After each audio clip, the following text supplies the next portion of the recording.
अस्सलाम वालेकुम नाज़रीन, मेरा नाम मोहम्मद यासीन है। आप लोगों का शुक्रिया कि आप लोगों ने मेरी ये वीडियो देखने के लिए वक़्त निकाला। नाज़रीन, रूस के अंदर एमरजेंसी नाफज कर दी गई है। रूस में बड़ी फ़ौजी बगावत के बायस सड़कों पे जगह जगह के ऊपर टैंक हैं, लोगों की जगह जगह पर तलाशियाँ ली जा रही हैं। व्लादिमीर पुतिन जो रूस के सदर हैं, उसका हंगामी बयान सामने आया है। उनका कहना है कि मुल्क मुल्क में फ़ौज और मुल्क के ख़िलाफ़ फ़ौज ने बगावत कर दी है। फ़ौज के किसी भी अफसर ने, फ़ौजी जनरल ने बागियों का साथ देने की जुर्रत की तो उसे कुचल के रख देंगे। मामला ये है कि व्लादिमीर पुतिन रूस के जो इस वक्त सदर हैं, उनका एक दोस्त प्रिगोजिन, जो कि वैगनर ग्रुप यानी वैगनर एक दस्ते का नाम है, उसने अपनी एक प्राइवेट फ़ौज तैयार की हुई है, जो कि पुतिन के कहने पर मुख्तलिफ़ जंगों में हिस्सा भी ले चुका है। उसने रूस के ख़िलाफ़ मतलब कि पुतिन को कुचल देने का ऐलान कर दिया है और उसने रूस के ख़िलाफ़ बगावत शुरू कर दी है।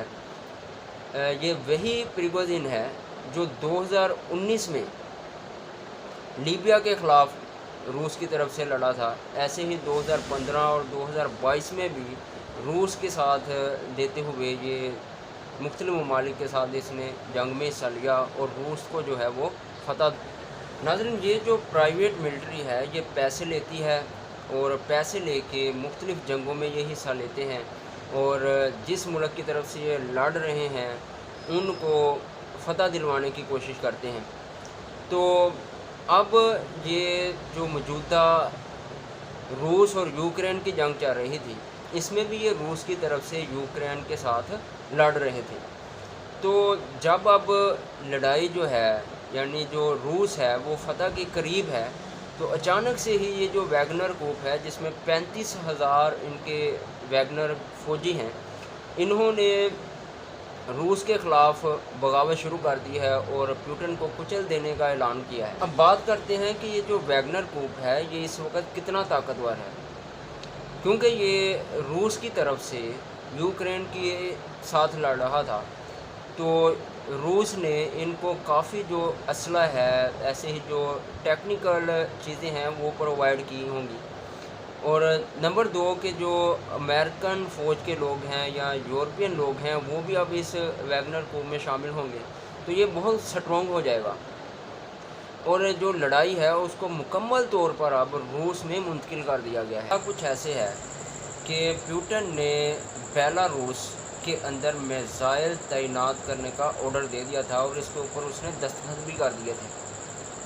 तो ये जो बेलारूस है, ये यूरोपियन ममालिक के करीब करीब है, यूरोपियन ममालिक के साथ साथ सरहद इसकी बेलारूस की लगती है। तो वहाँ से रूस जो है वो इजीली यूरोप में कहीं भी अटैक कर सकता था। तो ये भी एक वजह है जिस वजह से जो वैगनर ग्रुप है उन तक रसाई हासिल की गई और उनको ख़रीद लिया गया और अब वो जो है जो रूस की तरफ से लड़ रहे थे, अब रूस के ख़िलाफ़ जंग में उतर आए हैं। नाज़रीन, इंटरनेशनल सतह पर जो प्लानिंग है वो 1-2 दिन की नहीं होती, बल्कि सालों पहले ही प्लान तैयार कर लिया जाता है कि अगर ऐसा होता है तो नेक्स्ट स्टेप क्या होगा, इससे नेक्स्ट स्टेप क्या है। सालों पहले की ये प्लानिंग ऑलरेडी की हुई होती है। तो ये मामला शुरू है। इमरान खान साहब जो हैं वो रूस का दौरा करते हैं, उसके बाद उनके ख़िलाफ़ अदम एतमाद की वोटिंग होती है, वो प्राइम मिनिस्टर नहीं रहते और अब जो मोदी हैं इंडियन प्राइम मिनिस्टर, वो अमेरिका का दौरा करते हैं, जो बाइडेन से उनकी मुलाकात होती है। नाज़रीन, अब ये 1-2 दिन में ही क्या हो गया कि जो IMF है, जो पाकिस्तान को कर्ज़ा दे ही नहीं रहा था, लेकिन एक दिन में ही वो कर्ज़ा देने के लिए तैयार हो गया। ऐसे ही जो कूप है, ये वैगनर कूप, इनके पास सिर्फ 35,000 आदमी हैं और ये इतने बड़े रशिया के ख़िलाफ़ तैयार हो गए تو یہ یقیناً دنیا میں کچھ بڑی ہیپننگ ہونے کا اشارہ ہے۔ اس سے جو نیکسٹ باری ہے وہ میرے خیال کے مطابق چائنا کی ہے۔ چائنا میں بھی ایسے ہی رشیا کی طرح خانہ جنگی لگوائی جائے گی، مطلب کہ چائنا اور تائیوان کا آپس میں کوئی اس طرح کا لنک ہو سکتا ہے۔ تو چینل پر نیو آنے والے چینل کو سبسکرائب کر لیں، پیج کو فالو کر لیں، آپ تک ایسی معلومات اس چینل کے پلیٹ فارم سے پہنچتی رہے گی۔ اپنا خیال رکھیے گا۔